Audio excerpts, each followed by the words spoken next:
सच बताओ, exam sir पर है और क्या तुम्हारा दिमाग ये बोल रहा है कि मैं सब भूल गया, कुछ याद ही नहीं आ रहा? और अगर ऐसा है तो भाई बहुत अच्छी बात है, इसका मतलब है कि तुम पढ़ रहे हो, तुम मेहनत कर रहे हो। ये सिचुएशन आना बहुत कॉमन सी बात है, क्योंकि भाई एग्जाम सिर्फ 15 दिन दूर है, बहुत स्ट्रेस होता है, बहुत प्रेशर होता है। बट ये बात याद रखना, ये स्ट्रेस, ये प्रेशर सिर्फ उन्हें ही होता है जो डट के मेहनत कर रहे होते हैं। ठीक है, तो इन 15 दिनों में आपने क्या गलती नहीं करनी है कि आपकी ये मेहनत अच्छे से कंटिन्यू रहे, वो आज यहाँ पर मैं बताऊंगी। तो बच्चों, शुरू करते हैं हम लोग आज का वीडियो। एक बात मैं आपको क्लियर कर दूं, अगर आप अपनी गलतियां अवॉइड कर दें, अगर ये लास्ट के जो 15 डेज हैं आपके, ठीक है, क्या है ये लास्ट के जो 15 दिन है हमारे पास, उसमें अगर हम डट के मेहनत कर लें, अपने आप को डिसिप्लिन में रख लें, तो एक एवरेज बच्चा, कैसा बच्चा, एक एवरेज बच्चा, इस तरीके का एवरेज बच्चा भी क्या बन सकता है, एक एवरेज बच्चा भी टॉपर बन सकता है, अगर वो इन 15 दिनों में अपने आप को डिसिप्लिन में रखे। ठीक है, कुछ बेसिक मिस्टेक है जो आप ना चाहते हुए भी कर जाते हो, अब वो कैसे अवॉइड करनी है, वो मिस्टेक क्या है, उसको हम लोग इस वीडियो में समझेंगे। सोशल मीडिया इन कंपैरिजन, क्या करते हैं हम लोग?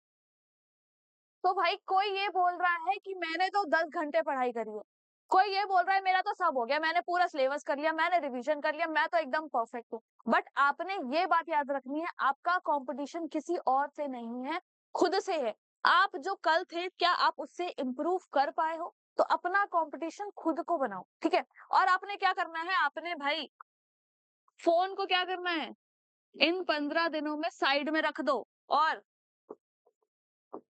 फोकस को सेंटर बना लो। मतलब फोन को थोड़ा साइड रख दो और एकदम फोकस होकर मेहनत करके लग जाओ। बाद में सोशल मीडिया भी चल जाएगा, ठीक है, बाद में सारी चीजें हो जाएंगी, अभी आपका टाइम है कि भाई फोकस करो।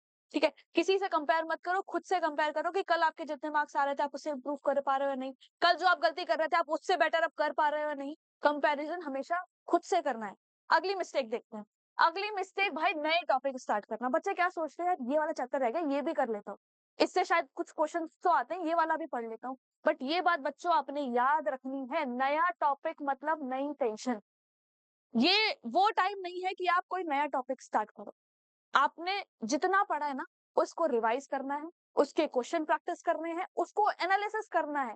क्योंकि ये बात आप ध्यान रखो, जितना आप डेप्थ में पढ़ोगे वो आपके लिए इंपॉर्टेंट है। देखो, एक आपने कॉन्सेप्ट सुना होगा, क्वांटिटी और क्वालिटी। भाई अगर आप 4 चैप्टर भी पढ़ रहे हो, ठीक है, और वो बहुत अच्छे से पढ़ रहे हो, तो डजेंट मैटर किसने 10 चैप्टर पढ़े हैं और हर एक चैप्टर में से एक एक दो दो लाइन पढ़ी, डजेंट मैटर। आपने अगर अपने 4 से 5 चैप्टर या जितने भी चैप्टर पढ़े हैं, उसको अच्छे से ग्रिप कर लो कि इसमें से जो क्वेश्चन आएगा वो मुझसे मिस नहीं होगा। Quality is always better than quantity. ठीक है, आपने अपनी क्वालिटी पे फोकस करना है, आपने जितना पढ़ा है उसको रिवाइज करना है, शॉर्ट नोट्स में प्रैक्टिस करनी है, खूब सारे क्वेश्चन पेपर सॉल्व करने हैं, मॉक पेपर सॉल्व करने हैं, जितनी प्रैक्टिस कर सकते हो इन 15 दिनों में करो। कोई भी नया टॉपिक नहीं शुरू करना है, कोई नया चैप्टर नहीं पढ़ना है। ठीक है, अगर जो आपने पढ़ा हुआ है उसमें कुछ डाउट है, उसकी वीडियो देखो, प्रैक्टिस करो, सॉल्व करो, वही काम करना है। अगली मिस्टेक जो बच्चे ज्यादातर करते हैं, अपनी नींद को सेक्रीफाइस करते हैं। वो सोचते हैं यार बहुत देर देर तक जग के पढ़ता हूँ, खूब पढ़ूंगा, अच्छे से पढ़ूंगा। देखो, पढ़ना जरूरी है, बहुत जरूरी है, क्योंकि एग्जाम अब दूर नहीं है। बट आपको अपनी बॉडी को एक बेसिक 7 से 8 घंटे की नींद देना भी जरूरी है।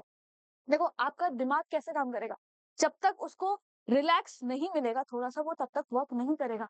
तो नींद जो है वो बहुत जरूरी है। किस लिए जरूरी है? ताकि आपकी मेमोरी जो है वो स्ट्रांग हो, कि आप दिन में जो पढ़ रहे हो ना वो दिमाग में अच्छे से फिक्स हो जाए। अब हुआ ये कि भाई आप रात में सही से सोए नहीं, फिर सुबह आप पढ़ रहे हो, तब आपको पढ़ते टाइम ऐसे नींद आ रही है, क्या फायदा ऐसी पढ़ाई का? नींद पूरी करो, फिर दिन में अच्छे से पढ़ो कि उस पढ़ते टाइम में नींद नहीं आनी चाहिए। ठीक है, स्ट्रेस कम होगा और रिवीजन क्विकली होगा। अगर आपकी मेमोरी अच्छी हो गई है तो आप रिवाइज भी बहुत क्विकली कर पाओगे। अब बढ़ते हैं अगली गलती की तरफ। अगली गलती है भाई, पैनिक मोड ऑन हो जाता है बच्चों का कि हे भगवान 15 दिन बचे हैं, कैसे होगा कैसे होगा, अभी ये बचा है वो बचा है। पैनिक नहीं करना है। ये बोलते हैं ना, यार मुझसे नहीं हो पाएगा, मैं तो बहुत एवरेज बच्चा हूँ, मैं कैसे करूंगा। यहीं पे आप क्या कर जाते हो, यहीं पे आप गलती कर जाते हो। कि ये नेगेटिव कॉन्सेप्ट, नेगेटिव लाइंस कुछ भी अपने दिमाग में नहीं आने चाहिए। आपने बस खुद को क्या बोलना है कि मैंने बहुत अच्छे से मेहनत करी है, मैं डेली इंप्रूव कर रहा हूँ, मुझसे होगा, मैं कर लूंगा। क्या करना है, मतलब एक माइंडसेट क्लियर करना है। यानी कि अगर आपने एग्जाम से पहले अपना माइंडसेट क्लियर कर लिया है कि मुझसे होगा, ये नहीं को हटा दो, मुझसे होगा, ठीक है, मैं डेली इंप्रूव कर रहा हूँ। अगर आपने अपना माइंडसेट एग्जाम से पहले क्लियर कर लिया है, तो भाई आधी लड़ाई ना आप वहीं जीत गए। आपको पॉजिटिव रहना है, आपको पैनिक नहीं करना है। जितना है आपको पता है कि आप डेली पढ़ रहे हो, खुद से लॉयल हो, डेली पढ़ रहे हो, खुद से इंप्रूव कर रहे हो, बस अपने पे भरोसा रखना है, ठीक है। कोई पैनिक नहीं करना है, शांति से जैसे पढ़ते आ रहे हो अपना रूटीन अच्छा करके डिसिप्लिन में रह के पढ़ते रहो। नेक्स्ट मिस्टेक जो बहुत कॉमन है भाई, मॉक पेपर से डर लगता है। क्यों लगता है? क्योंकि मॉक पेपर दिखा देता है रियलिटी। अभी तक क्या होता है, जैसे आप लाइव बैठ के अटेंड कर रहे हो, बच्चे बहुत सारे रिप्लाई कर रहे हैं, किसी ने ए बोल दिया, आपने भी ए बोल दिया, किसी ने बी बोल दिया, आपने भी बी बोल दिया, ठीक है। बट जब आप मॉक पेपर करने बैठते हो, तब आपके मार्क्स जो है वो कम आ रहे हैं। तब आपको डर लगता है यार, पढ़ता हूँ जब सबके संग सॉल्व करता हूँ तब तो आंसर आ जाता है, पर जब खुद बैठ के कर रहा हूँ सॉल्व, तब क्यों नहीं आ रहा है, मॉक पेपर में मार्क्स क्यों नहीं आ रहे हैं? तो भाई उसकी भी टेंशन लेने की जरूरत नहीं है, डरने की जरूरत नहीं है। मॉक में कम मार्क्स आ रहे हैं, उससे भी एक प्लस पॉइंट है। बताओ प्लस पॉइंट क्या है? प्लस पॉइंट ये है कि आपको मिल गई है क्लैरिटी। आपको एग्जाम से पहले पता चल गया है, अच्छा ये वाला चैप्टर मैंने पढ़ा था, पर इसके ये दो टाइप के क्वेश्चंस मेरे से सॉल्व नहीं हो रहे। मान लो फोर्स का चैप्टर है, मैंने पढ़ा था, बट ये बैलेंस्ड फोर्स और अनबैलेंस्ड फोर्स का कॉन्सेप्ट नहीं सॉल्व हो रहा। तो आपको क्या पता चल गया है कि इस चैप्टर में मेरा ये पॉइंट वीक है। अब आपने उस वीक पॉइंट को पकड़ के उस पर प्रैक्टिस करनी है। मॉक पेपर जो है भाई वो ब्रह्मास्त्र है, ठीक है। जितना भी आपने पढ़ा है, जितना भी रिवाइज करा है, उसका एकमात्र जो सॉल्यूशन है वो है मॉक पेपर। जब आप पूरा पेपर बैठ के सॉल्व करते हो, तब आपके में दिमाग खुलता है कि अच्छा इसको ऐसे सॉल्व करना है। मुझे लग रहा था कि मैंने फोर्स वाला चैप्टर एकदम परफेक्ट कर लिया, पर लो ये दो क्वेश्चन तो लग नहीं रहे। तो उन दो क्वेश्चन के जो टॉपिक है उसको रिवाइज करो और फिर सॉल्व करो। तो भाई ये कुछ तरीके हैं, कुछ गलतियां हैं जो आपने एग्जाम में नहीं करनी है, ठीक है। तो भाई अब हमें हमारी गलतियां पता चल गई हैं। अब इन 15 दिनों में गलतियां सुधारनी है और अपने आप को मेंटेन करना है। अब आप एक बात सुनो ना बहुत ध्यान से, कि भाई रिजल्ट जो है वो एग्जाम वाले दिन नहीं बनता है।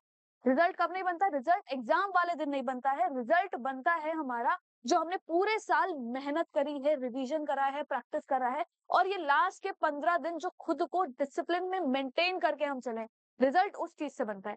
अगर आपने आज डिसिप्लिन रखा, तो कल आपको कॉन्फिडेंस मिलेगा, ठीक है। और एग्जाम वाले दिन मिलेगी वो एक बड़ी सी स्माइल की यार बहुत अच्छा पेपर हुआ। जब आपने एग्जाम में जाना है, दिमाग में बस एक थॉट रखना है कि मैंने अपना बेस्ट दिया है, बहुत मेहनत करी है, सब कुछ अच्छा होगा, ठीक है। तो all the best to all the JNV aspirants. बच्चों आपने याद रखना है, पेपर आपका है, डर का नहीं।